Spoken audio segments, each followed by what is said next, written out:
ओम श्री परमात्मा नमः। श्रीमद् भगवद गीता द्वितीय अध्याय श्लोक संख्या 39। ऐसा ते भीता सांख्य बुद्धि जोगे त्युमां शृणु बुद्धियुक्त जया पार्थ कर्मबंध प्रहसि। हे पार्थ, जो समबुद्धि युक्त होई तुमे कर्मबंधन त्याग करदेव सही समबुद्धि तुम पाई प्रथमे सांख्य जोगरे कहगला। एबे तुमे यहाकू कर्मयोग प्रसंग रे शुण। व्याख्या। ऐसा ते विहिता सांख्य बुद्धि जोगे त्युमां शृणु। एठारे तु पदटी पूर्व प्रकरण संबंध विच्छेद करने दि जाइछि, अर्थात प्रथमे सांख्य प्रकरण कही सारी एबे जोग प्रकरण कहउछन्ति। एठारे ऐसा पद पूर्व श्लोक रे कथित समबुद्धि पाई प्रयुक्त। आगरू सांख्य जोगरे एही समबुद्धिर वर्णना भल भावरे करा जाइछि। देह देही संबंध रे यथायथ विवेक होइगले समतार निजर चित्तसिद्ध स्थिति अनुभूत हुए।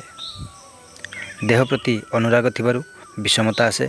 सांख्य जोगरे एही प्रकार समबुद्धिर वर्णना होइछि। वर्तमान सही समबुद्धि को तुमे कर्मयोग विषय रे शुण। इमामर भावार्थ हैला कर्मयोगरे एही समबुद्धि किपरि प्राप्त हुए, यार स्वरूप कौन, यार महिमा कौन, यही बुद्धि को भगवान जोग विषय शुणापी कहते। बुद्धियुक्त जया पार्थ कर्मबंध प्रहसि। युद्ध कले पाप लागिबो बोली अर्जुन को मन में आशंका थिला, किंतु भगवान को मतरे कर्मरे विषम बुद्धि हेले पाप लागे, समबुद्धि हेले पाप लागे नहीं। संसार रे अनेक पाप पुण्य क्रिया होतिले मध्य ता द्वारा हमको पाप लागे नहीं, कारण से आमर समबुद्धि रहे, अर्थात से आमर कौन पक्षपात आग्रह राग द्वेष रहे ना। सेहीपरि तुमे समबुद्धि युक्त हेले एही कर्म मध्य तुम पाई बंधनकारक हेब नाही। एही अध्यायर सप्तम श्लोक रे अर्जुन निज कल्याण कथा पचारिले, तेणु भगवान कल्याणर मुख्य मुख्य साधना गुड़िकर वर्णना करुछन्ति। प्रथमे भगवान सांख्य योगर साधना कही कर्तव्य कर्म करने उपरे विशेष गुरुत्व देले जे क्षत्रिय पाई धर्ममय युद्धरु बड़ी अन्य कौन श्रेयस्कर साधना नहीं।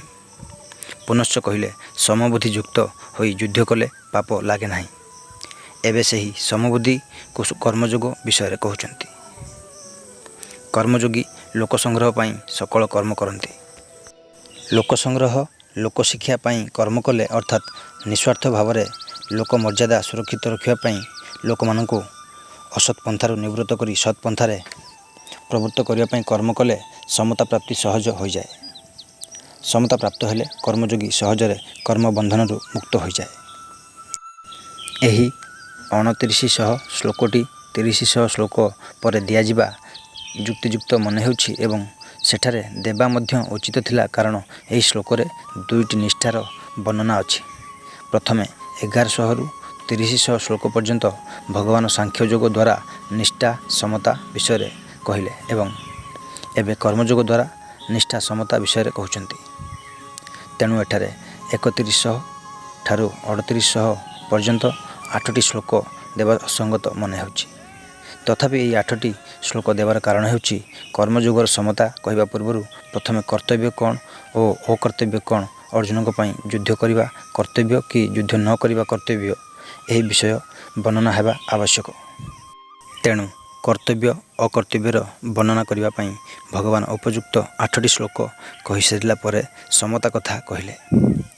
तात्पर्य हेउछि प्रथमे 1100 रु 3000 श्लोक पर्यंत सत् असत्र वर्णनार समता विषय कहले जे सत् सर्वदा सत् और असत् सर्वदा असत्, एथिरे कहीं किछि परिवर्तन करि परिबो नाही।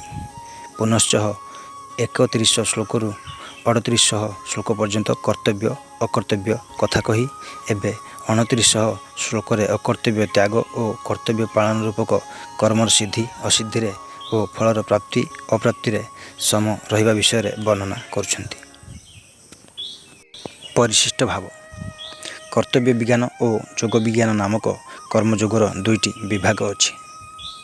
भगवान 3100 श्लोक रु 3700 श्लोक पर्यंत कर्तव्य विज्ञान विषय कही कर्तव्य कर्म कले कि लाभ और न कले कि क्षति हुए ताहा वर्णना करिसेंति। वर्तमान ठारू 5300 ଶ୍ଲୋକ ପର୍ଯ୍ୟନ୍ତ ଯୋଗ ବିଜ୍ଞାନ ବିଷୟରେ କହୁଛନ୍ତି। ପୂର୍ବ ଶ୍ଲୋକରେ ଭଗବାନ ଯେଉଁ ସମତା କଥା କହିଛନ୍ତି ତାହା ସାଂଖ୍ୟଯୋଗ ଓ କର୍ମଯୋଗ ଉଭୟ ସାଧନା ଦ୍ୱାରା ପ୍ରାପ୍ତ ହୋଇପାରେ। ଶରୀର ଓ ଶରୀରର ବିଭାଗକୁ ଜାଣି ଶରୀର ବିଭାଗରୁ ସମ୍ବନ୍ଧ ବିଚ୍ଛେଦ କରିବା ସାଂଖ୍ୟଯୋଗ ଏବଂ କର୍ତ୍ତବ୍ୟ ଓ ଅକର୍ତ୍ତବ୍ୟ ବିଭାଗକୁ ଜାଣି ଅକର୍ତ୍ତବ୍ୟ ବିଭାଗକୁ ତ୍ୟାଗ କରିବା ଏବଂ କର୍ତ୍ତବ୍ୟ ପାଳନ କରିବା କର୍ମଯୋଗ। ମନୁଷ୍ୟ ଉଭୟ ସାଧନା ମଧ୍ୟରୁ କୌଣସି ଗୋଟିଏ ସାଧନାର ଅନୁଷ୍ଠାନ କରି ଏହି ସମତା ପ୍ରାପ୍ତ କରିନେବା ଉଚିତ। କାରଣ ସମତା ପ୍ରାପ୍ତି ହୋଇଗଲେ ମନୁଷ୍ୟ କର୍ମ ବନ୍ଧନରୁ ମୁକ୍ତ ହୋଇଯାଏ। ଗୋଟିଏ ହେଉଛି ଧର୍ମଶାସ୍ତ୍ର ଏବଂ ଅନ୍ୟଟି ମୋକ୍ଷଶାସ୍ତ୍ର। ଏଠାରେ 3100 ଶ୍ଲୋକରୁ 3700 ଶ୍ଲୋକ ପର୍ଯ୍ୟନ୍ତ ଧର୍ମଶାସ୍ତ୍ର ବିଷୟରେ ଏବଂ 2900ରୁ 3500 ଶ୍ଲୋକ ପର୍ଯ୍ୟନ୍ତ ମୋକ୍ଷଶାସ୍ତ୍ର ବିଷୟରେ ଆଲୋଚିତ ହୋଇଛି। ଧର୍ମ ଦ୍ୱାରା ଲୌକିକ ଓ ପାରମାର୍ଥିକ ଉଭୟ ପ୍ରକାର ଉନ୍ନତି ହୁଏ। ଧର୍ମଶାସ୍ତ୍ରରେ କର୍ତ୍ତବ୍ୟ ପାଳନ ମୁଖ୍ୟ। ଧର୍ମ କୁହ ବା କର୍ତ୍ତବ୍ୟ କୁହ ଏକା କଥା। କରଣୀୟ କର୍ମ ନ କରିବା ମଧ୍ୟ ଅକର୍ତ୍ତବ୍ୟ ଏବଂ ଅକରଣୀୟ କର୍ମ କରିବା ମଧ୍ୟ ଅକର୍ତ୍ତବ୍ୟ। ଯେଉଁଥିରେ ନିଜର ସୁଖେଚ୍ଛା ତ୍ୟାଗ କରି ଅନ୍ୟମାନଙ୍କୁ ସୁଖ ଦିଆଯାଏ ଏବଂ ଯେଉଁଥିରେ ନିଜର ଓ ଅନ୍ୟମାନଙ୍କର ହିତ ନିହିତ ତାହାକୁ କର୍ତ୍ତବ୍ୟ କହନ୍ତି। କର୍ତ୍ତବ୍ୟ ପାଳନ କଲେ ସ୍ୱତଃ ଯୋଗ ପ୍ରାପ୍ତି ହୁଏ।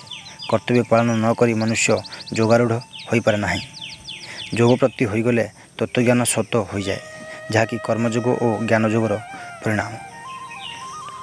ଅଥ ସମ୍ପୂର୍ଣ୍ଣମ୍।